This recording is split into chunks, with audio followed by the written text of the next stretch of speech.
Hi. All right. So, Nirva, thank you so much for joining me this morning. We are getting so close to the Women Who Build Summit for the Construction Institute, and you're going to be joining a panel called Robotics, AI, and Blockchain. Where is technology taking us? And so thank you.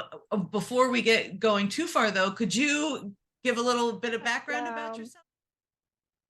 My name is Nirva Fereshetian. I am the Chief Information Officer for CBT Architects, a Boston-based design firm. I have a background in architecture as well as computations, and really very much interested in applying technology in creative environments.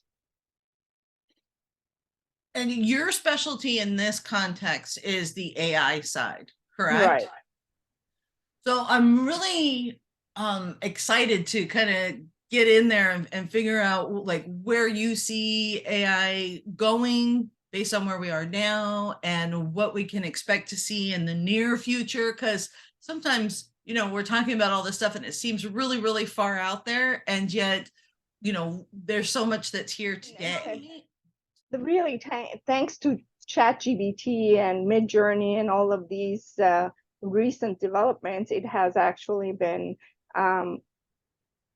very much in everybody's mind in publications. It has really made a big impact in terms of not just businesses, but consumers looking into these things, how effective they are in their daily lives. This has been around for a while. Specifically, including this industry, was looking for computational automation approaches in the past couple of years. So we all have been trying to enhance our workflows, trying to remove repetitive workflows that really take up a lot of time, and not allow for focusing on the real content of our design and delivery of our building documentation. So it has been an explosion, so to speak, in the last couple of months. It has been in every vendor's mind, and every company has been trying to figure out what is the best workflow, what are the things we need to do. It is not mostly the repetitive aspect is the first enhancement that we're trying to pick it up.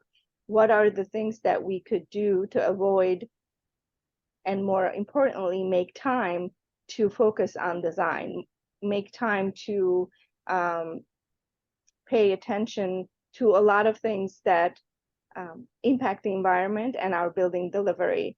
There is so much that goes now into the design process, and many of our repetitive processes take up so much time and leave very little to think thoroughly and think efficiently in our delivery process. So design process and delivery process. We have been working and have hired computational technologists to help us expedite and improve some of our workflows. So this goes on along with that very nicely, but it also data. We've been talking in the last decade, everybody's been talking about data and what that data is informing us and how we're learning from that data. So all the content that's being produced, we always have to figure out whether that data is a good data to look at. How can we accomplish all of that learning now that the AI is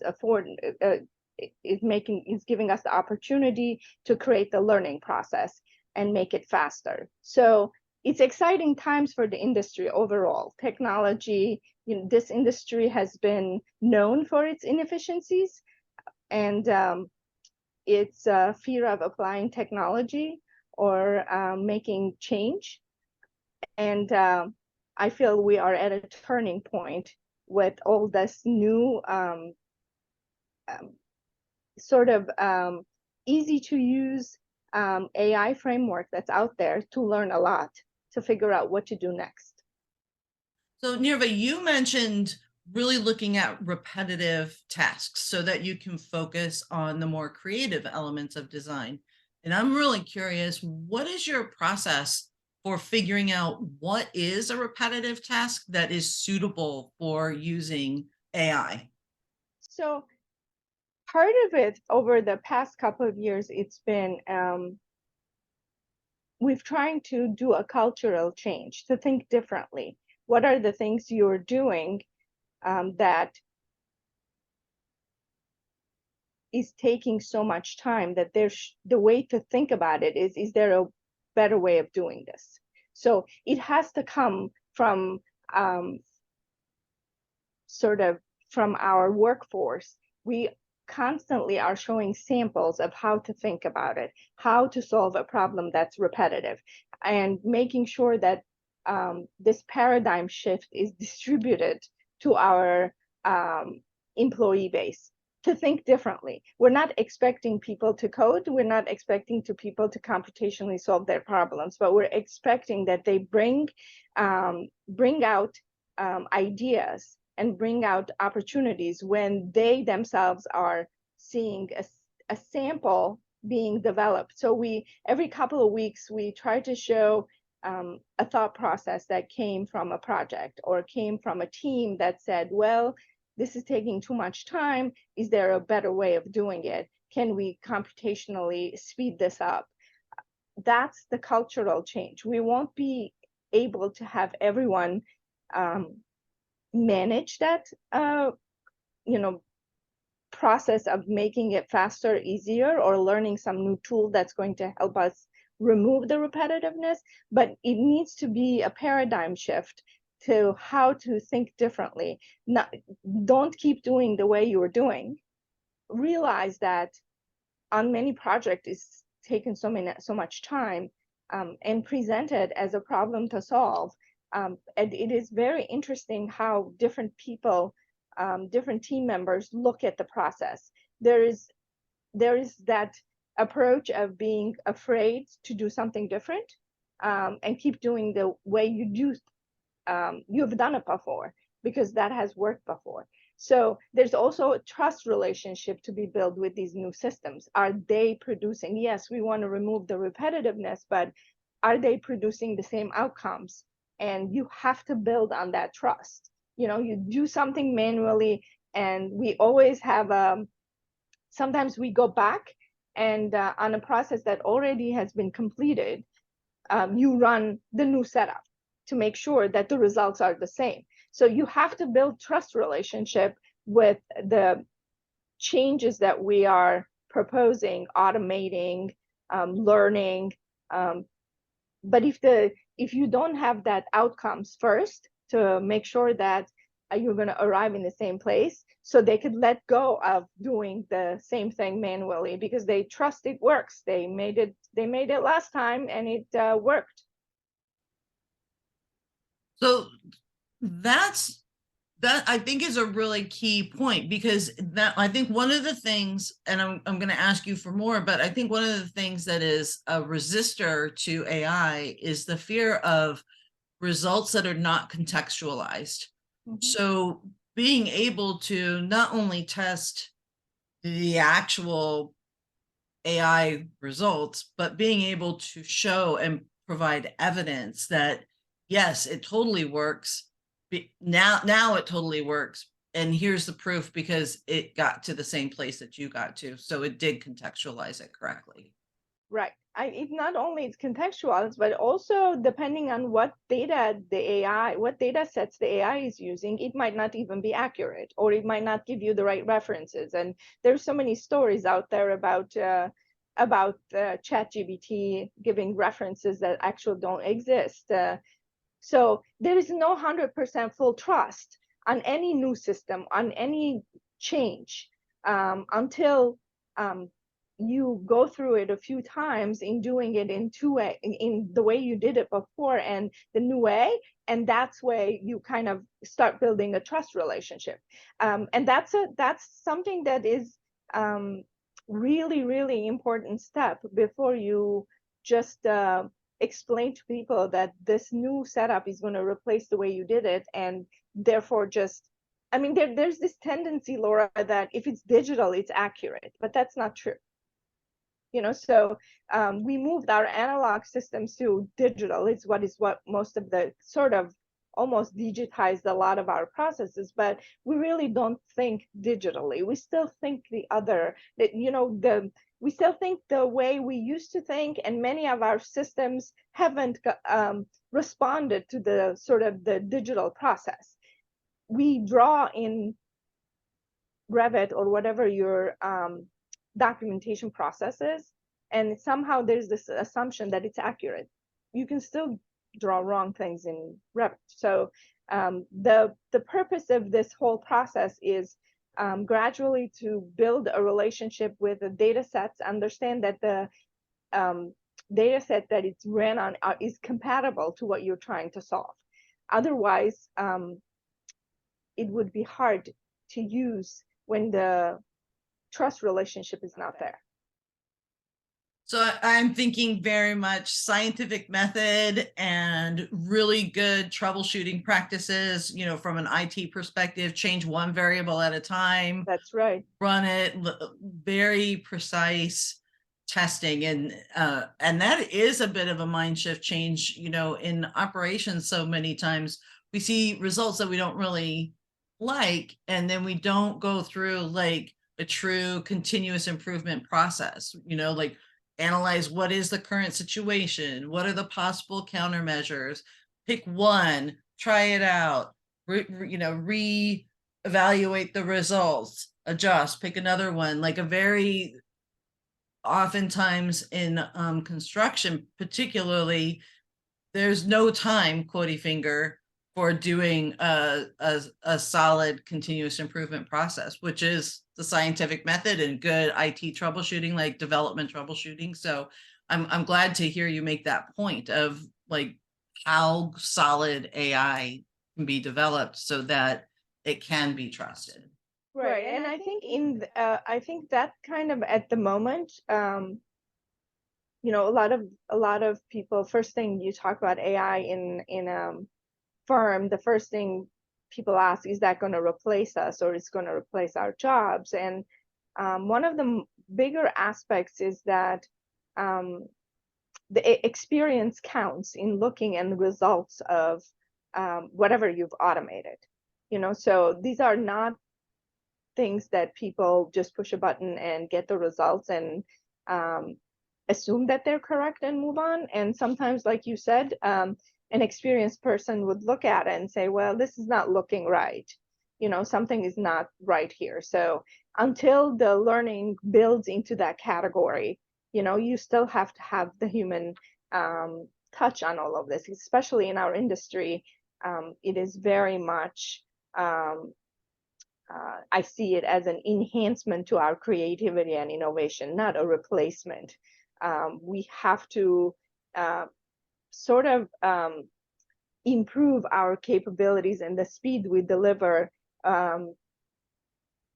help us improve. I think the system will help us improve our adaptability and make sure that we are delivering solutions that we have had time to think thoroughly and look at the options. Some of the iterations these systems produce is not really possible humanly to produce within the framework of time and deadlines we have. So it is important to use the system to our advantage and make sure that it is helping us make better decisions, having the opportunity to entertain many other options maybe that we couldn't have had time to do. Right. It's not like next week we're going to be able to say at address 123 Main Street in any town USA, I want a 300-story high-rise mixed-use residential, and then the system will spit it out.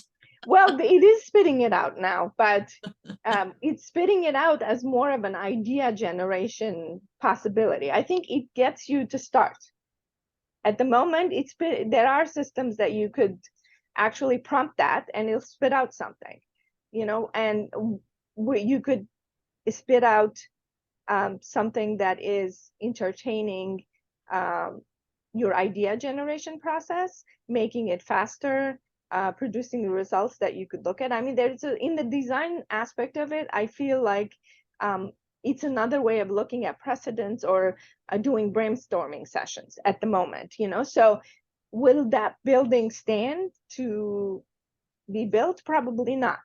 Of course not. Not only probably not, but that's the first process of helping quickly generate some ideas. It makes you start from a place. And the same thing goes for other types of problem solvings. You are stuck at some kind of a code generation, so you're asking ChatGPT to kind of help you overcome that. But then you are in charge of the whole decision tree. Maybe bits and pieces of it are giving you some help to again, to give opportunity to look at more options that you could possibly have no time to look at, or expedite some repetitive calculations or things like that. But the ultimate thing is to make it help us sort of this rapid technological advancement that's happening. And I always am concerned that we are at a race and never have enough time to learn. And these are tools and processes that's supposed to help us deliver the best outcomes for our building, for our environment. And yet, because of trying to learn all these things, the actual time to learn about our profession is being reduced and reduced and reduced, because here is a new technology, here's a new process, here's this. The challenge is to keep up learning with all of these things, and the trade that you're in, needs to be improved. You have to learn how to, for example, design and put a building together, but then you also have to learn 10 or 12 other tools that are constantly changing and constantly evolving, and you have to keep up with the technology. So I feel like it is infringing on the time to learn about the business of what you do, and keeps making it shorter and shorter. And so maybe the possibility of expediting these, or the repetitiveness of it, or if we eliminate all of these things, then we have more time to innovate for a better build environment. I just got really excited as you were talking, because I was thinking about, I was actually joking when I asked you the original question, and I was like, oh, well, it's not like you can just say, build me a blah, blah, blah at this address. And you were like, oh no, Laura, you can totally do that. And so then I was thinking, oh, okay, so this is really cool from a conceptual design stage, and thinking like, oh, okay, so now I can actually bring in a bunch of brainstorming, and then, walk away and do maybe some feasibility studies, some other things, and come back and then refine. But really talk about being able to better realize vision, and then also being able to be more precise and succinct with those feasibility studies. Like, I know you want, I don't know, a turtle-shaped building, but that's just not feasible. So how can we move it around? So that's really exciting, just from that element to me, is to be able to say, okay, here's the vision, here's the idea, and now I'm curious, will this work? And then to have something more precise to go and explore that curiosity to see, will that work? Right. And I think in every step of the way, there is something to think through. Like, right after generating those ideas or brainstorming, and there's so many stories about, we have a founder of a company where he was constantly counting parking spots and how many, and for the building. And eventually he was like, there must be a better way of doing this. And he has now a fully developed company to do feasibility studies within a certain site, so and that's automated, and it's supposed to quickly go to iteration of what could actually fit. And to me, there is a purpose and a time for those things. It's not it's, for example, this one is for quickly delivering for a developer. What are the actual feasibilities in a matter of a couple of hours, instead of saying, hey, we need like 3 weeks to figure this out for you. It is not, it is outcomes that you deliver where the developer makes better informed decisions, so in a couple of hours we figured out these are the options, these are the possible feasibilities for you, and therefore, so that's huge time savings there. Now, none of these outcomes probably going to be built, but it's a decision making that at that moment in time, it is helping us. We do it in a couple hours to figure out what's the best approach and help our clients make a better decision, more informed decision. At every step of the way, I think that's where it's not a tool that we're going to use along the life cycle of whatever we do. At every step of the way, there's some process and thought involved in what is the best way to approach this problem, what is the best way to use one of the tools that will deliver us better outcomes. Well, and my industrial engineering side is just getting all crazy excited too, because so many times you have a facility and then you have to fit in the process. But really, this is an opportunity to completely go backwards and do inside out instead of outside in, so that you can optimize all of your actual manufacturing processes, your just-in-time deliveries, your material flow, and then have the building modeled to best fit your actual product and service, which is something that, we've talked about in the industrial engineering world for a very long time, but that doesn't always happen because usually you start out with the facility and you have to fit it in. So this is an opportunity to probably, even with renovations, to do it even smarter and be like, well, this is material flow, and then have them married better than maybe they were able to in the past, or faster anyway, to be able to show those things. It's really cool. It's really cool. I'm happy. So, and actually much of what we're talking about, the other side is, I was thinking, oh, this is a really great opportunity for the actual trades to collaborate with the owners and the designers much earlier, because they can be looking at these things and say, no, hold on, that's not actually going to work, because you have better conceptual designs at that point, and to be able to bring them in. What do you think the barriers to entry are into the AI universe for other parts of the AEC industry? You're a design firm. CBT is a design firm, but we've got CMs and GCs and trades. How do you see those other parts of the AEC industry benefiting from AI? So I think that the important step at the moment is for everyone to look into that precise problem. What is my company going to benefit? How it is that we could explore this opportunity? And it could be from sort of, like I said, it's a paradigm shift into looking into every process, and every vendor that we work with is already thinking about it. It's not just in the design, build, construction workflow in terms of the tools we use to either document the create the models or document the products. It is in every system we use, and it's in our financial systems, it's in our HR systems, it's in our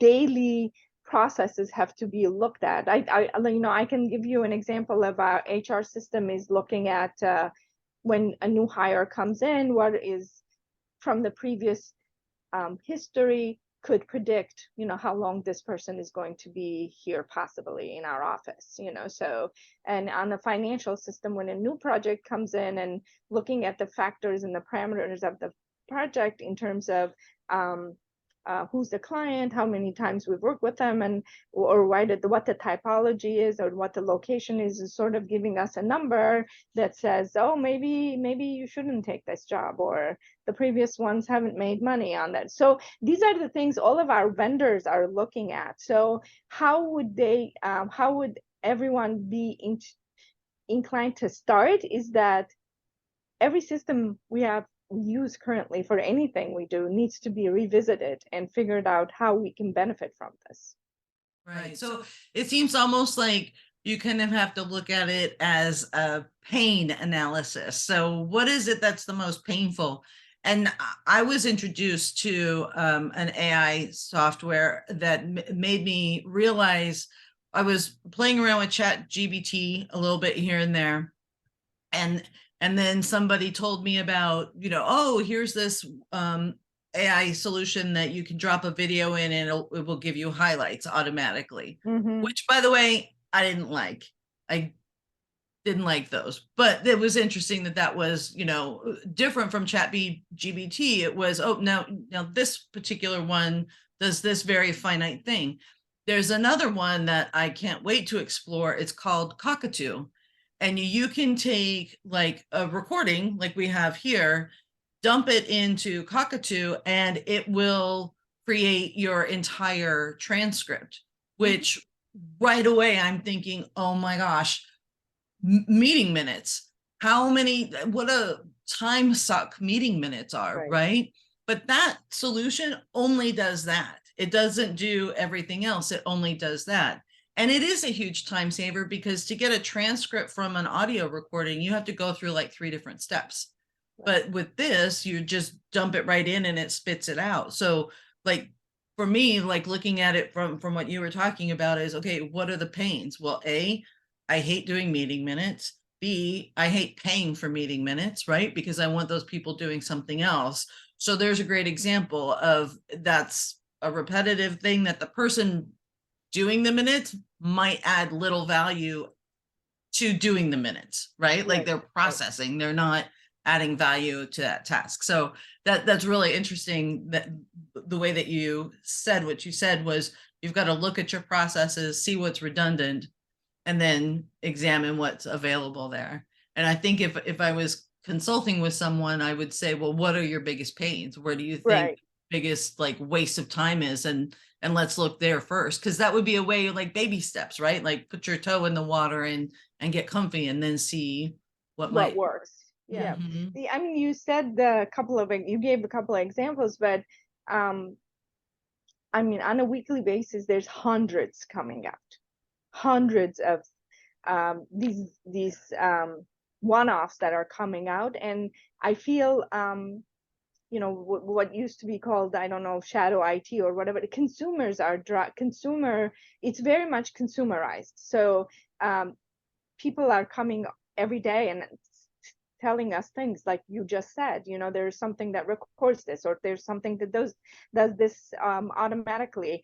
Should we use this? Could we use this? So the part is that there's so much out there to look at, that the challenge is to focus on what is actually the higher gains, sort of, especially in an firm environment, right? You have to pick the items that are on higher gains. It's very exciting to see, from a you could say sketch something and it sketches for you or whatever, but and the adrenaline goes up when they use it, but then you have to calm down and figure out, okay, how could this help us overall for hundreds of people? Is it improving a process? We're not gonna, like I said, the problem is when there is a new tool, we have to increase awareness, we have increased training, at least to show people, have them figure out, is this a good tool to use? So bringing the exciting stuff is one small fraction of the process, but there's so many of them out there, and at a rate that is just really, really hard to catch up. And I think our industry has kind of slowly evolved over the past couple of decades into a little bit of a shift of a thinking, but really this is kind of a revolution at this point. It's not an evolution, and it's very important to focus. It's not like, oh, we should use this tool versus the other tool. It's just not an option anymore. And the entry point is somehow coming from the employees, from personal experiences. That's one of the entry points. And other entry points are vendors contacting us and suggesting, would this be useful in our systems, or can you try these out? Or we're participating in proof of concepts with a couple of vendors on different things already running in our current usage system, right? There is a rendering plugin in Revit and Rhino that actually takes prompts to produce a rendering, so there's a text to BIM, a company trying to figure out, things that take time are necessary to do. We know how we need to do it, but sometimes we don't do it, or we don't do it well. Very much like taking the notes. We know we have to do it, and it's a pain, but sometimes we quickly do it and it's not as good of an outcome, and sometimes we skip it, because we don't have time to do it. In the entire BIM world, there's all kinds of standards. Every office has meticulously spends out, years to put them together. But at the end of the day, is it followed? Does it make sense? It's not like people aren't following because they want to not follow it, or create, or are doing it with ill intention. It's just there isn't enough time, or to be that meticulous. We gotta move. We have a deadline. We have to submit. We gotta move. So if we could look at all of these things, so entry points are all over the place to look at as a firm, and the part that's more challenging is to figure out what to focus on. To figure out what to spend most time, where you get most outcomes across the board from everybody. Well, and I think that that's a really big difference. That challenge is different for a large firm versus a small firm. Right. Like moving that larger ship and turning the rudder is that is where it becomes almost a completely different animal. So it is interesting then too, like our own bias when it comes into conversations like these is, when you hear the term AI, right away you think money, right? You think time, you think investment, like money. But for a small firm, it could be that it's as simple as being like doing meeting minutes in a Snap. And that is AI, and that is solving a huge problem for that small firm. Right. Whereas, for a larger firm, where you want everyone to be doing things in a more consistent, predictable manner, then that gets more difficult. So whereas often with new technology, we like to think that there's a barrier to entry to the smaller firm, this might be a little bit of the opposite. Yes, I think in a smaller firm, thinking is usually, oh, the larger firms can afford, these new methodologies, and certainly the price of entering in many of the new technologies has skyrocketed in the past couple of years. And but a smaller firm remains having advantages that they should focus on. So if you are a smaller firm, you need to make all of these work for you in a very different way than the large firm does, because your speed of implementation is much faster than the larger firm, so and that's actually key in making something work. If and you have to focus on that versus the fact that the entry point might be a little price to scale for the larger firm, in terms of the smaller firms having no opportunity to negotiate price or all of the other good things the larger firms have. But in this instance, it's very important to see the opportunity that the smaller firms have to spin this and use every tool and to their advantage very quickly. A lot is at the moment available free for just to start thinking about it. And part of it is really these cultural change. We have struggled over the years in many of our decision making, and the culture is the biggest obstacle. Not financial stuff is really hard to say it's not an obstacle, but culture gets up there, and even if you have the money, culture resistance within the culture is much harder to solve than the other issues. So we almost have like the 4 A's of thinking about AI, right? Like the first A would be awareness as into what's out there. The second A might be acumen, the ability to kind of look at all of these opportunities and options and connect the dots. Mm-hmm. The third one would be agility, the ability to respond and implement those things, even in small baby steps. But then the fourth one, when you were talking about culture, would be attitude. Do we have an attitude that will accept AI at this time, and at what level? So, right. We're really Four. building that, right? Four Now we've got A's. 4 A's of AI. Yes. 4 A's.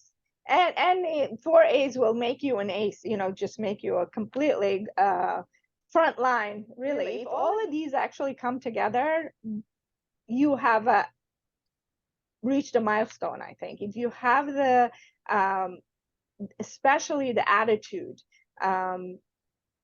it's kind of it's not one thing we're changing. It's series of little things in this situation, So it makes it a bit more harder if there is no attitude adjustment. And I think gradually the proven concepts will survive, So there are little things that could make impact, but those, note taking on hundreds of people, or doing quickly some summaries or learning from those things will improve across the board. You will gain so much time that it's really effective way of moving the value proposition and changing the culture. It has to work for a couple of people and have a wow factor so that spreads out.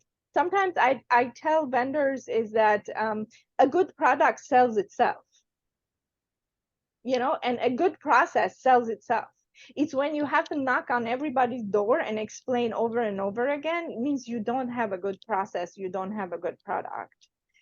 Because once you have a good product and a good way of doing something, really there is no, and I mean sales inside our offices, selling it to our employees.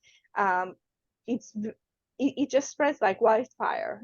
People tell each other, have you used that? It saved me like 3 hours. Have you used that? So you don't really have to push it. When it's something that you are pushing it, then there's already a problem there you have to think through.